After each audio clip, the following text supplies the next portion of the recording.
You are standing in the middle of a room, perhaps a crowded office, a family dinner, or just the chaotic noise of your own social feed, and you realize something terrifying. You feel nothing. Someone is crying in front of you, or screaming, or pleading for your attention. And where there used to be a rush of concern, a frantic need to fix it, there is now only silence. It is as if a thick pane of glass has descended between your soul and the rest of the world. You watch the drama unfold with the detached curiosity of a scientist, observing a specimen in a jar. For a long time, you have punished yourself for this. You have looked in the mirror and wondered if you are broken. You have wondered if you are turning into a monster, if your capacity for love has finally withered away, leaving you hollowed out and cold. You assume this numbness is a moral failing, a sign of a hardening heart that must be softened immediately. But what if I told you that you are wrong? What if this coldness is not a defect, but a biological and spiritual necessity? What if this numbness is not the end of your humanity, but the beginning of a higher form of consciousness? You are not losing your mind. You are entering a phase of strategic withdrawal. This is not a malfunction. It is a metamorphosis. Carl Jung, the great Swiss psychiatrist, spent a lifetime mapping the treacherous terrain of the human psyche.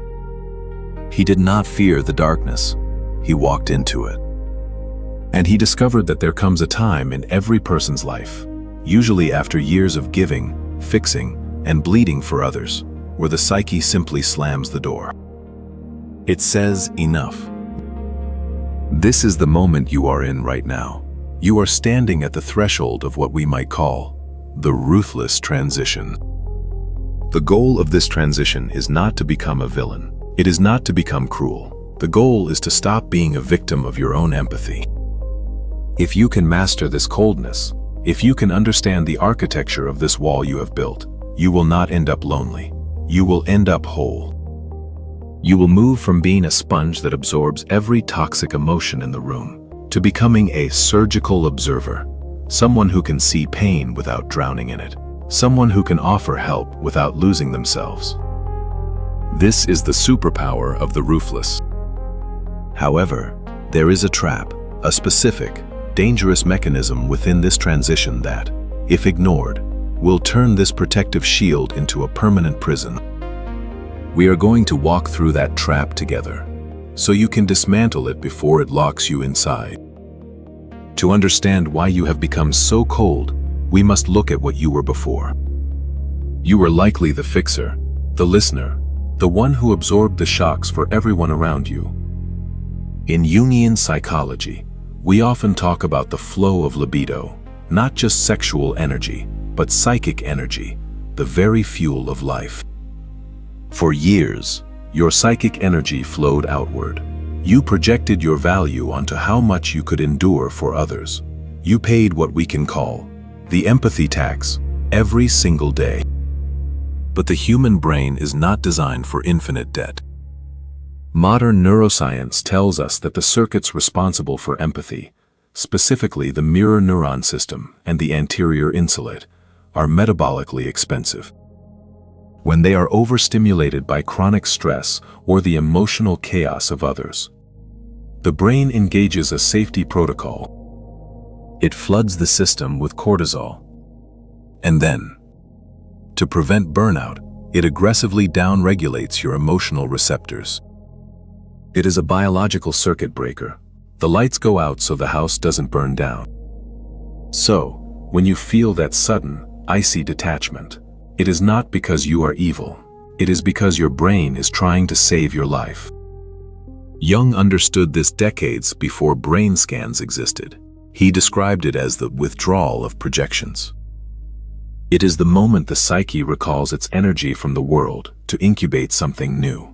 You are not empty. You are in hibernation. But this hibernation feels dangerous, doesn't it? It feels like you are losing the only identity you ever had. The identity of the good person. Consider the story of a man we will call Julian. Julian was the cornerstone of his family and his company. He was the one who stayed late to finish the team's work. He was the one who mediated the arguments between his parents. He was the one his friends called at 3 a.m. when their relationships imploded. Julian's entire sense of self was built on the Atlas complex, the belief that if he shrugged, the sky would fall. Then, one Tuesday afternoon, while listening to a colleague complain about a minor issue for the 1000th time, Julian felt it happen. The snap. He didn't yell. He didn't argue. He just turned off. He stared at his colleague's moving mouth and felt absolutely nothing. No irritation, no sympathy, just a vast, white silence. In the weeks that followed, Julian became ruthless. He stopped answering the 3 a.m. calls. He walked away from family arguments mid-sentence. He did his work and went home. People called him arrogant. They called him distant. They asked, "What is wrong with you?" Julian was terrified. He thought he was becoming a sociopath. He lay awake at night, trying to squeeze a drop of sadness out of his heart, but the well was dry. He was suffering from compassion bankruptcy. Perhaps you are Julian. Perhaps you have hit that wall where the demands of the world finally exceeded your supply of soul. You look at the people you claim to love, and you feel a strange, alien resentment, or worse, indifference. If you recognize this coldness in yourself, I want you to stop for a second. Do not rush to fix it. Do not rush to apologize for it in your head. You do not need to prove your goodness to anyone right now. You do not need to explain why you are tired. Just breathe and observe the silence. This coldness is valid. It is here for a reason. This state you are in creates a unique psychological profile. It manifests in distinct stages, and identifying where you are is critical to moving forward. If you are lost in the woods, a map is useless if you don't know your starting point.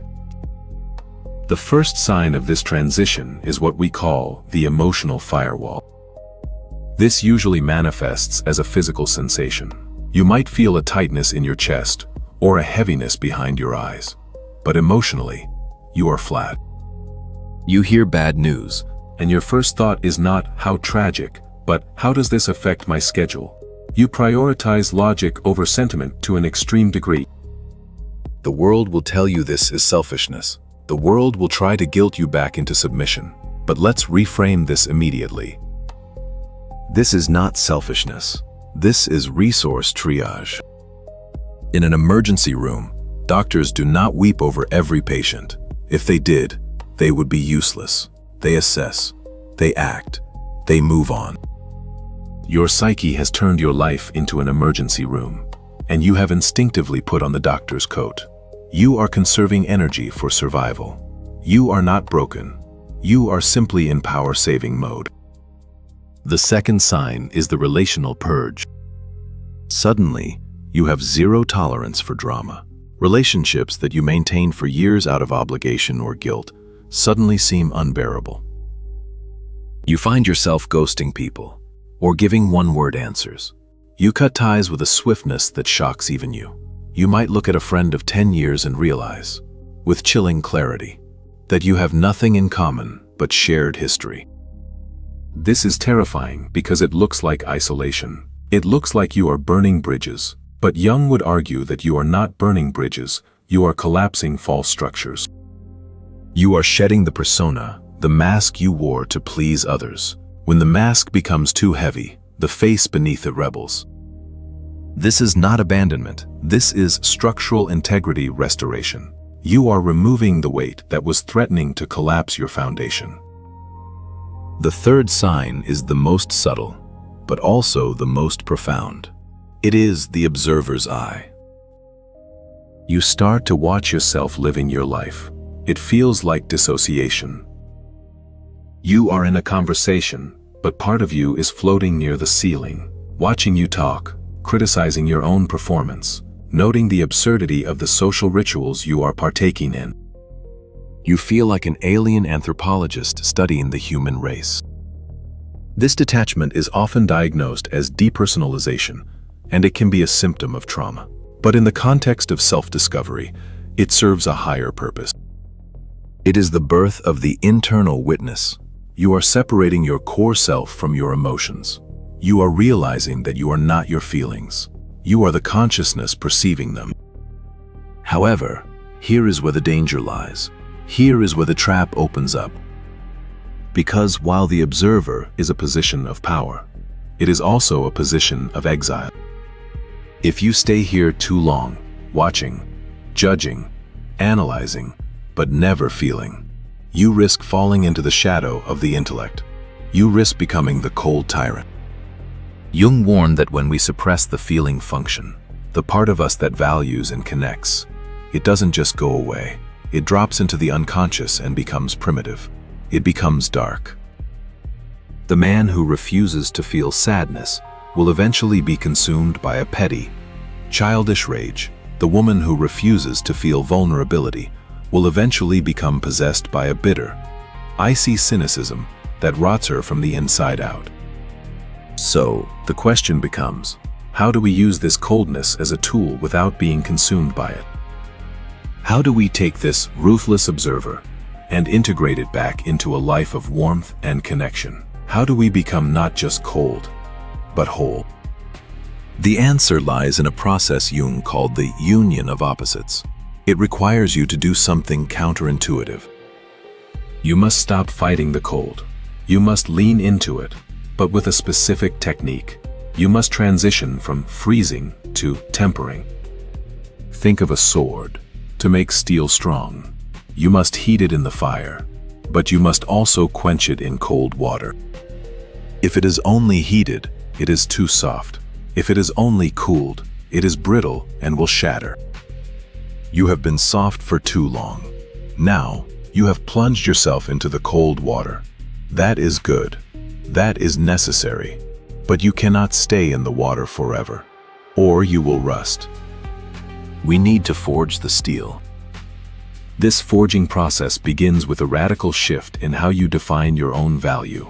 You must dismantle the belief that your worth is tied to your utility. The old you, the one who is currently hibernating, believed that to be loved, you had to be useful. You had to be the emotional janitor, cleaning up messes you didn't make. But the ruthless observer knows the truth. You are not a tool. You are a sovereign entity. To integrate this coldness, you must implement what we will call the gatekeeper protocol. Imagine your empathy is a house.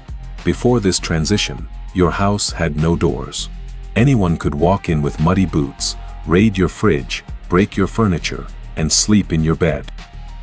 You had no way to stop them because you believed that love meant openness. Now, in your cold phase, you have boarded up the windows and barricaded the door. No one gets in. The house is safe, but it is dark and airless. The goal of integration is not to tear down the walls. It is to install a door with a heavy, functional lock. You learn to check the peephole. You decide who enters, how long they stay, and which rooms they are allowed to visit. This is selective permeability. This is how it looks in practice. When someone approaches you with a crisis, your old instinct was to merge with them. If they were panicking, you panicked. If they were sad, you wept. You matched their frequency to make them feel understood. This is a mistake. It is like a lifeguard hugging a drowning victim. You both go under. The integrated ruthless approach is different. You feel the wave of their emotion hitting your shield, but you do not let it pass through. You observe it. You acknowledge it. You say, "I see you are in pain," but you do not inhale the pain. You remain cool. You remain solid. This feels counterintuitive. It feels like you are being distant. But look closer. A drowning person does not need a crying lifeguard. They need a strong swimmer. By keeping your emotional temperature low, you provide a stable anchor for them to grab onto. Your coldness becomes their safety. Your detachment becomes the only solid ground in their chaotic world. This is the paradox of the healer. To save others, you must remain untouched. Jung spoke often of the mana personality, a figure of great power and influence. In our modern context, this is the person who cannot be manipulated. Think about the people you respect most. Are they the ones who crumble at every slight? Are they the ones who are desperately people-pleasing? No, they are the ones who possess a certain gravity. They are kind, yes, but there is an edge to them. You know that if you cross a line, they will not argue with you. They will simply remove you from their reality. That capacity to cut, to sever, to end things, that is the ruthless energy you are currently cultivating, and you must stop apologizing for it. Society often confuses harmlessness with virtue. We teach children that to be good means to be harmless. But Jordan Peterson, a modern interpreter of Jung, famously clarified this. A harmless man is not a good man. A harmless man is not capable of being good. He is merely weak. A good man is a dangerous man who has his danger under voluntary control. You have been harmless for too long. You have been a rabbit in a world of wolves, proud of your herbivore status. But the rabbit does not choose to be nonviolent. The rabbit has no choice. This transition is turning you into a wolf. You are gaining the capacity for aggression, the capacity for coldness, the capacity for destruction. And this is where the magic happens. When you know you can destroy a relationship without being destroyed by it, you become free. When you know you can survive being disliked, you become honest. When you know you can withdraw your attention at any moment, your presence becomes a gift rather than an obligation. This brings us to the concept of compassionate ruthlessness. Compassion is often viewed as soft, warm, and fuzzy. But true compassion is sharp. It is the surgeon's scalpel. Sometimes, the most compassionate thing you can do for someone is to refuse to enable their dysfunction. Consider the vampire dynamic. We all have people in our lives who feed on our energy. They come to us with the same problems. Year after year, they reject every solution. They don't want to be fixed. They want to be fed. The old you fed them. The old you listened for hours, draining your own life force to keep theirs topped up. The ruthless you does something different. The ruthless you loves them enough to stop the feeding. You set the boundary. I care about you, but I will not have this conversation again. This will shock them. They will call you cold. They will accuse you of changing. And they are right. You have changed. You have stopped being their battery. You have forced them to face their own void. This feels cruel, but it is the only thing that might actually help them grow. By withdrawing your support, you return the weight of their life back to their own shoulders, which is exactly where it belongs. This is the sweet result I promised you. You are not becoming a robot, you are becoming a sovereign. A sovereign does not react, a sovereign responds. A sovereign does not seek validation, a sovereign grants audience. When you integrate this coldness, you stop walking into rooms wondering, do they like me? And you start wondering, do I respect them? However, there is a final, critical piece to this integration. It is the acceptance of the shadow. Jung taught that the shadow contains everything we have rejected about ourselves. For the nice person, the shadow contains power, aggression, selfishness, and coldness. By suppressing these things, you made them toxic. By acknowledging them, you make them tools. But you must be careful. As you emerge from your hibernation, you might feel a surge of arrogance. You might look at the people around you, the ones still trapped in their dramas, and feel a sense of superiority. You might think, I am awake, and they are sleepwalking. Beware this thought. It is the final trap. It is spiritual narcissism. If you use your newfound detachment to look down on others, you have not integrated the shadow, you have been possessed by it. You have merely flipped the coin from victim to persecutor. True integration requires humility. You must realize that you were once sleepwalking too. You must realize that the coldness is not a weapon to brandish, but a shield to carry. The fully integrated human is a warm hearth in a stone room. The structure is solid. impenetrable, and unshakable, the stone. But inside, there is a fire that burns for those who are invited in, the warmth. You are building the stone room so that the fire can burn safely, without setting the whole world ablaze. So, how do you walk this path tomorrow? How do you apply this to your 9 to 5, your relationship, your family dinner? You start with the 3-second pause. When a stimulus hits you, an insult, a demand, a crisis, do not react immediately. The old neural pathways scream at you to apologize, to fix, to explain. Ignore them. Take 3 seconds. In that silence, you consult the observer. You ask, is this my problem to solve? Does this require my energy? What is the strategic move here? Then, you act. You might choose to help, or you might choose to walk away. But the key is that you chose. This brings us to the ultimate realization of Jungian psychology. Individuation is the process of moving from fate to destiny. Fate is what happens to you when you are unconscious. It is your programming. Destiny is what you create when you are conscious. Your coldness has broken the programming. It has severed the strings of fate. You are now standing in the void, holding the scissors. It is scary. Yes, it is lonely. Sometimes. But it is the only place where true life begins. You are no longer a leaf blowing in the wind of other people's emotions. You are becoming the tree, roots deep in the dark earth, branches high in the air, indifferent to the storm, yet sheltering those who need cover.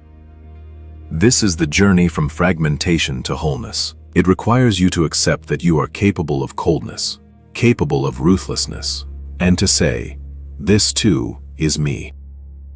As you walk forward, remember that this is an evolution of consciousness that has been happening for millennia. The ancient alchemists, whom Jung studied so obsessively, spoke of the nigredo, the blackening, the decomposition. It is the stage where everything rots and turns to black. It feels like death. But it is the necessary first step to the albedo, the whitening, the purification. You have survived the blackening. You have survived the rot of your old self. You are now in the purification. You are washing away the expectations of the world to reveal the diamond underneath. Do not fear the cold. The cold is simply the temperature of truth, before it is warmed by the sun of consciousness. See you in the next dimension.